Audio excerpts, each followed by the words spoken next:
From the Tennessee Valley Weather Channel, this is your weekend weather.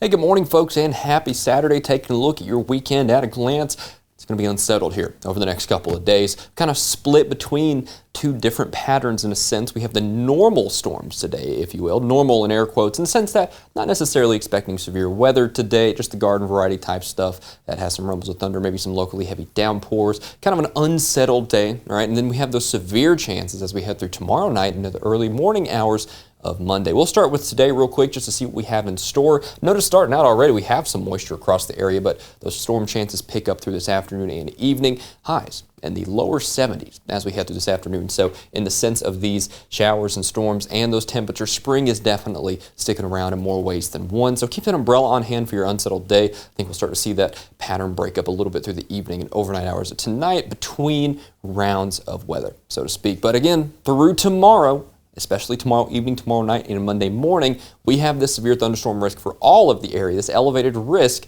and that's going to be a key time frame of a good 6 to 10 hour stretch of the overnight hours of Sunday and into the early morning hours of Monday. So we'll be watching 10, 11, 12, so that kind of key area of around midnight, give or take a couple of hours in southern middle Tennessee. That pushes south towards the state line in southern middle Tennessee state line counties from midnight to 3, 4, 5 in the morning or so. You know, again, give a little bit of wiggle room here. We'll get a little bit closer and hone in that time specifically. And then in northwestern Alabama, the I-65 corridor, portions of the Tennessee River, about 2, 3, 4, 5, 6, 7. So in that sunrise time frame. So we're going to be seeing this very much overnight nocturnal threat of severe weather across the area. Let's break down the threat, see what we have in store in this time frame. Of course, we'll start with the highest threat here, which is the high winds, damaging winds in excess of 60, 70, maybe even 80 miles an hour with these storms moving in somewhat of a line coming in from the west. And also a few tornadoes could be possible with this as well. So we do need to watch that very, very closely. Hail, that is possible as well. Maybe some isolated hail getting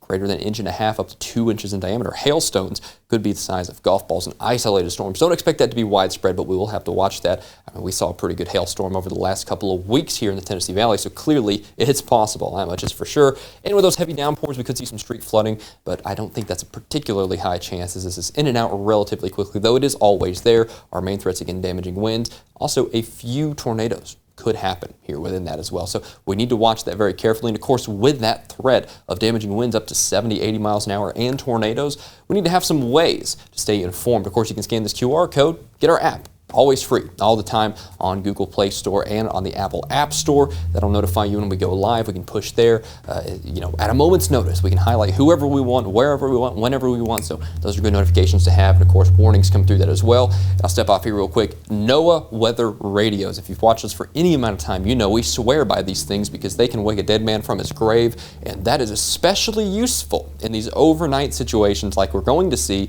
through tomorrow night and into Monday morning because a lot of us are asleep. In fact, I'd wager most of us are asleep through 10, 11, 12, 1, 2, 3, 4 in the morning, right? Nobody is going to necessarily stay up all night anxiously awaiting the weather unless you're a true weather nerd like us, though you're always welcome to, that much is for sure. So have a good way to get those warnings that'll wake you up at a moment's notice. That much is for sure. We're going to need that for these overnight situations. So there's that spike in those rain chances, of course, as we see heading into the severe weather chances and through today as well.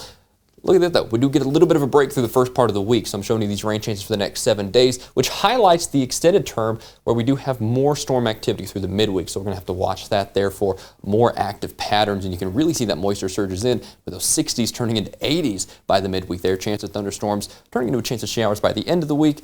All in all, I think in the extended term, yeah, we're staying spring-like in more ways than one. 70s, 80s, rainy, stormy, and of course, tomorrow night, severe weather is possible.